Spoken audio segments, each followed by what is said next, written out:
Ok. Muy buenas tardes a todos. Nosotros somos el grupo B, conformado por Dilma Mejía y yo, su persona Kenzie Rodríguez. Nosotros vamos a hablarles de un tema muy extenso el día de hoy. Es el tema de los terremotos. Y pues vamos a recopilar un poco de toda la información. Es el capítulo número 11 del libro de texto que se está usando para la clase. Y pues sin más preámbulos, vamos a conocer acerca de los terremotos. Para que un terremoto se lleve a cabo, necesitamos se necesitan tres elementos, que está la falla, que es la principal, es la que se origina, la que origina el centro, que es el dentro de la Tierra, donde se origina, y este sale a la corteza terrestre, que ya aquí se llama el epicentro del terremoto, que es ahí donde comienza el movimiento de la Tierra, ya de la corteza terrestre, y es ahí donde se origina muchos más daños, mucho más caos por el terremoto.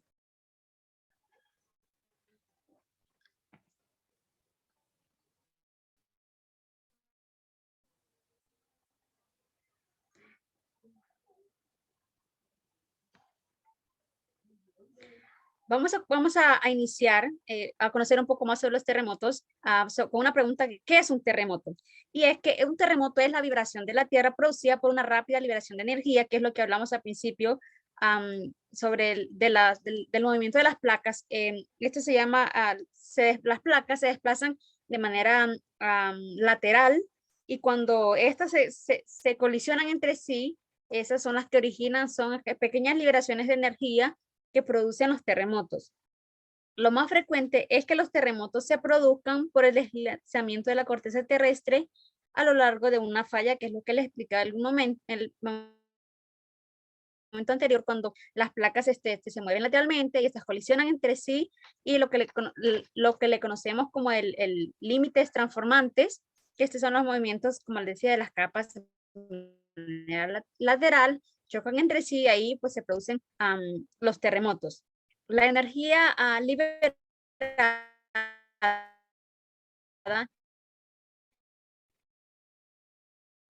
irradia en todo, o el focipunto o hipocentro en forma de ondas. Estas ondas son análogas a las producidas cuando se lanza. Es un ejemplo parecido es cuando se lanza una piedra al agua, a un estanque tranquilo, y pasa exactamente igual a como el impacto de una piedra, el movimiento de las ondas en el agua. En un terremoto genera ondas sísmicas que irradian a través de la Tierra. Aun cuando la energía de las ondas sísmicas se disipa rápidamente conforme se alejan del foco, o instrumentos sensibles localizados por todo el mundo registran el acontecimiento. Hoy en día, pues existen varios, se han creado las herramientas para medir la capacidad de un sismo, que lo vamos a conocer más adelante, cómo se conoce cómo se mide la amplitud de un terremoto.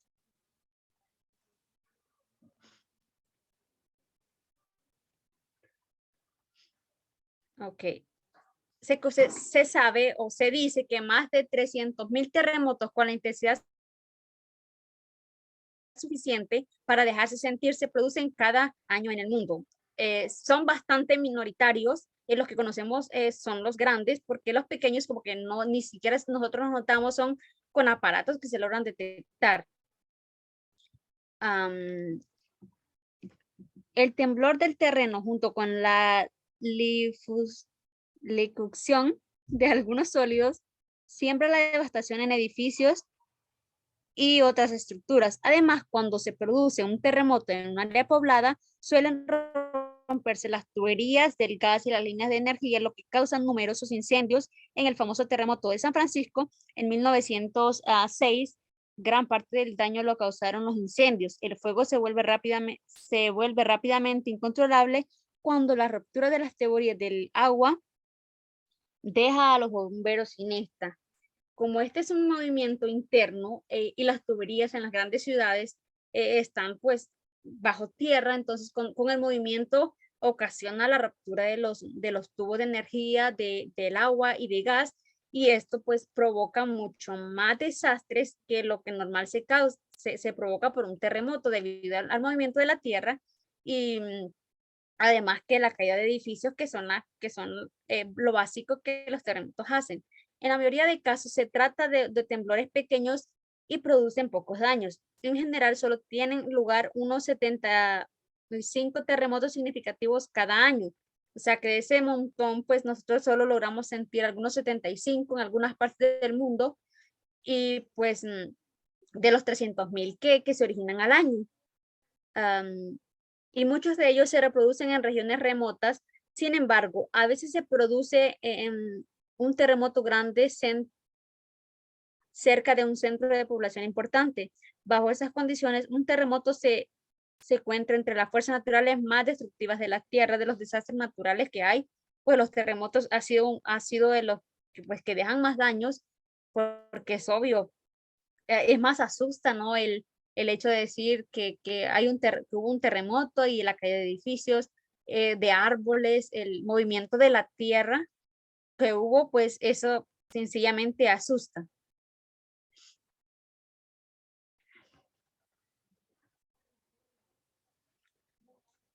¿Qué mecanismos produce un terremoto destructivo? Normalmente los terremotos se producen a lo largo de las fallas preexistenciales que se formaron en el pasado lejano, a lo largo de zonas de fragilidad de corteza terrestre. Algunas de ellas son muy grandes y pueden generar grandes terremotos. Un ejemplo es la falla de San Andrés, que es un límite de fallas transformante que separa las dos grandes secciones de la litosfera terrestre, la placa noramericana y la placa del Pacífico. La mayor parte del movimiento que se produce a lo largo de las fallas pueden explicarse de manera satisfactoria acudiendo a la teoría de la tectónica de placas, que es lo que les veníamos diciendo anteriormente. Pues las fallas son las que producen los terremotos. La mayor parte de los terremotos se produce por la vibración rápida de energía elástica almacenada en la roca que ha sido sometida a grandes esfuerzos. Una vez superada la resistencia de la roca, esta se rompe súbitamente provocando las vibraciones de los terremotos. Se producen también terremotos a lo largo de la superficie de fallas preexistenciales cuando se superan las fuerzas friccionales de estas. Pues para que se origine un terremoto, pues debe haber varios antecedentes. No es que pues el terremoto se sintió aquí, pero lleva de una procedencia mucho más anterior, con mucho más tiempo. E incluso aquí, pues ahí habla acerca de las rocas que tienen un papel muy importante dentro de los terremotos, cuando cuando la liberación de energía y las rocas juegan un papel muy importante en esta. Y tenemos un ejemplo ahí en esas imágenes que podemos ver en una de las primeras, que lo compara pues con un terremoto con esa pequeña varillita, o el ejemplo común que hicimos al inicio, que les hablaba acerca de cuando tiramos nosotros una roca a un estante o un almacenamiento de agua y podemos ver cómo las ondas se expanden. Y estas imágenes que ustedes están viendo ahí en pantalla, las del lado izquierdo, pues esas, lo que hablamos en principio sobre las placas con límites transformantes, que pues ahí es donde se producen los terremotos, pues ya en la superficie terrestre.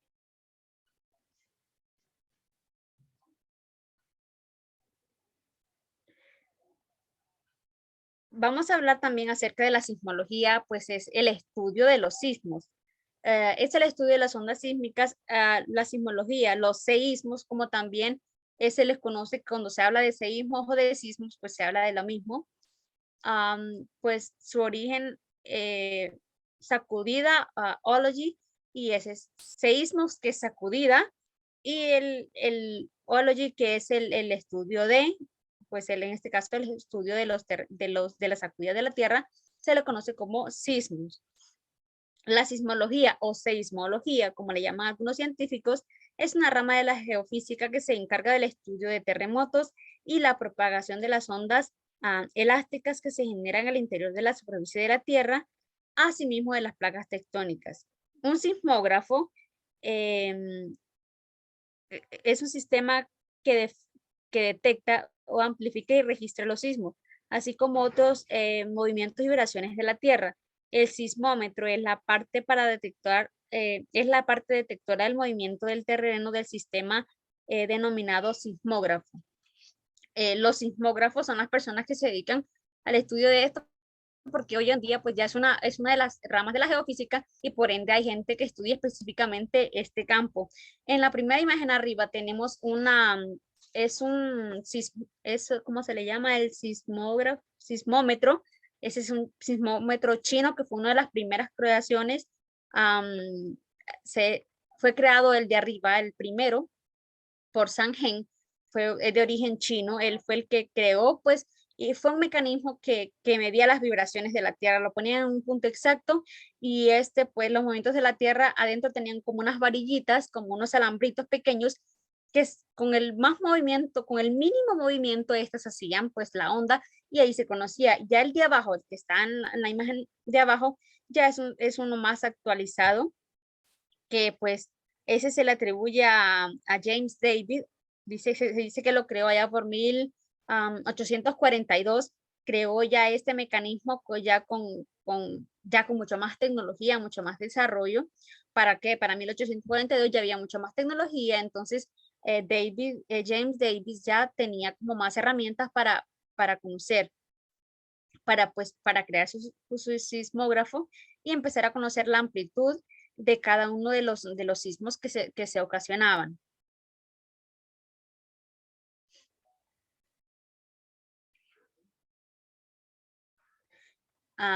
Vamos a hablar también acerca de la medición de las dimensiones sísmicas. Históricamente, los sismólogos han utilizado varios métodos para obtener dos medidas fundamentales diferentes que describen el tamaño de un terremoto. Número 1, la intensidad, y 2, la magnitud. La primera que se utilizó fue la intensidad, una medición del grado de temblor del terreno en un punto determinado basada en la cantidad de daños. Con el desarrollo de los sismógrafos se hizo evidente que una medición cuantitativa de un terremoto basada en los registros sísmicos era más conveniente que los cálculos personales inexactos. La medición que se desarrolló, denominada magnitud, se basa en los cálculos que utilizan los datos proporcionados por los registros sísmicos y otras técnicas, y para calcular la cantidad de energía liberada de las fuentes del terremoto. Pues vamos a conocer más adelantito cómo se miden los terremotos, y se dice que hay más de 2.000 observatorios a nivel del mundo, pues para predecir, porque hoy en día además de conocer, hay herramientas que nos permiten predecir los terremotos, porque como decíamos que se originaba desde mucho tiempo atrás. En el momento de la colisión es el terremoto, pero se puede predecir del momento que las placas empiezan a moverse, y por eso hoy en día dicen alerta de sismo para tal zona, porque hay placas laterales en movimiento. Entonces eso nos da la facilidad de predecir en qué momento, no en qué momento exacto, pero en un aproximado de cuándo puede darse un terremoto.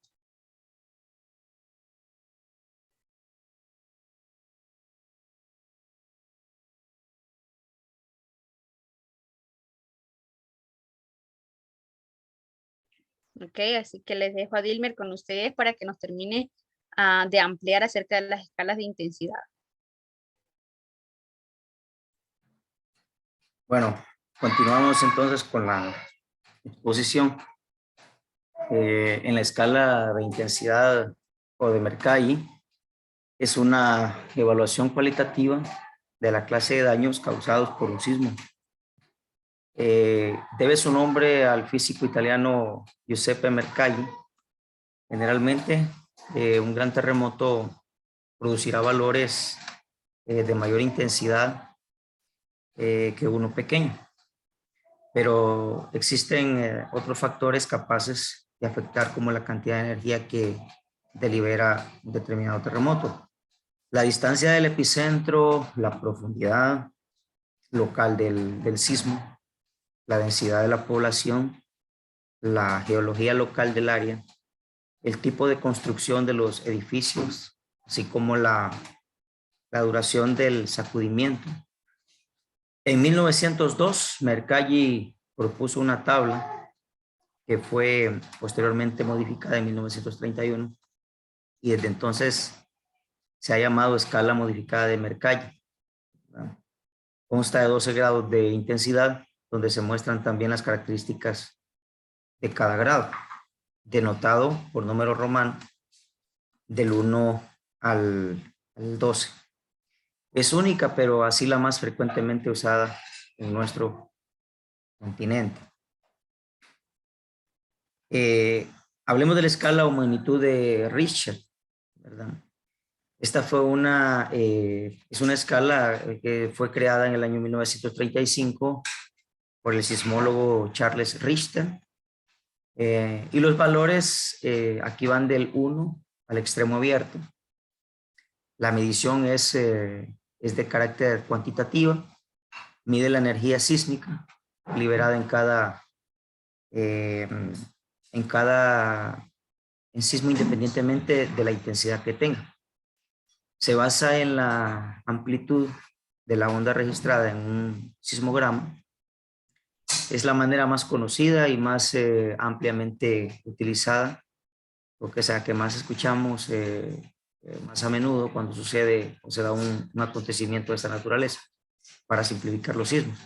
Teóricamente no tiene límite, ¿verdad? Pero un 9 en esta escala equivaldría a un grado 12 de Mercalli, ya en la escala de Mercalli. Es decir, una destrucción total. Es importante mencionar que el terremoto en la historia más conocido tuvo lugar en Chile, ¿verdad? O sea, el mayor terremoto que pudo haber sucedió en Chile en el año 1960, alcanzando 9.5 grados en la escala de Richter. Podemos ir concluyendo. Durante un terremoto es importante saber que se están generando dos tipos principales de ondas sísmicas. Las ondas, como número uno diremos, las ondas sísmicas, las ondas superficiales que viajan a lo largo de la capa externa de la Tierra, o sea, la parte donde podemos nosotros visualizar, donde nosotros podemos mirarla, ¿verdad? Observarla. Esta es una de las ondas superficiales que están viajando a todo lo largo de la capa externa de la Tierra. Y la segunda onda son las ondas del cuerpo que recorren todo lo contrario, sería en el interior de la Tierra.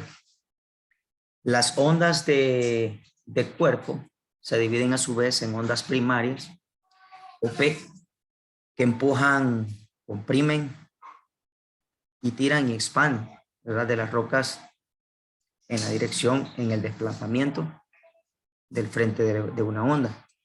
Y las ondas secundarias serían las S, o sea, las que se mueven las partículas de la roca en un ángulo recto con respecto a la dirección del desplazamiento.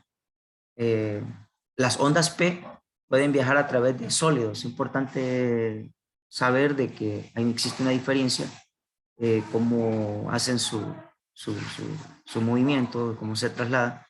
Y las ondas P lo hacen a través de sólidos y líquidos y gases, ¿verdad?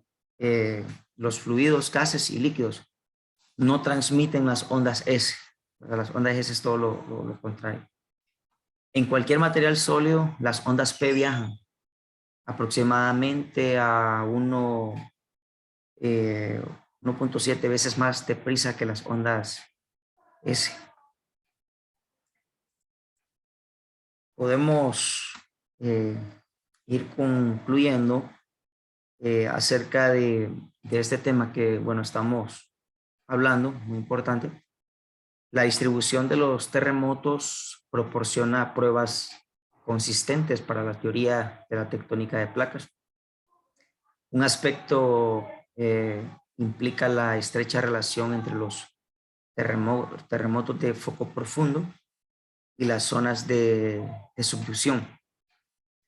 Otras pruebas implican el hecho de que solo terremotos superficiales ocurren en los límites divergentes y de falla transformante. Los sismólogos, Compañeros, los sismólogos estudian la historia de los terremotos para obtener también patrones, de manera que pueda predecirse su aparición, ¿verdad? Ese es todo el objetivo que conlleva. Entonces, ellos a través de los acontecimientos que se dan, que surgen, entonces ellos pueden tomar como puntos de referencia, puntos de partida, para poder ellos predecir, ¿verdad? Cómo fue, de qué manera la aparición de dicho terremoto. Los pronósticos a largo plazo son importantes porque proporcionan una información bastante útil, ¿verdad? Bueno, en este caso, esta sería nuestra corta exposición. Muchas gracias, compañeros.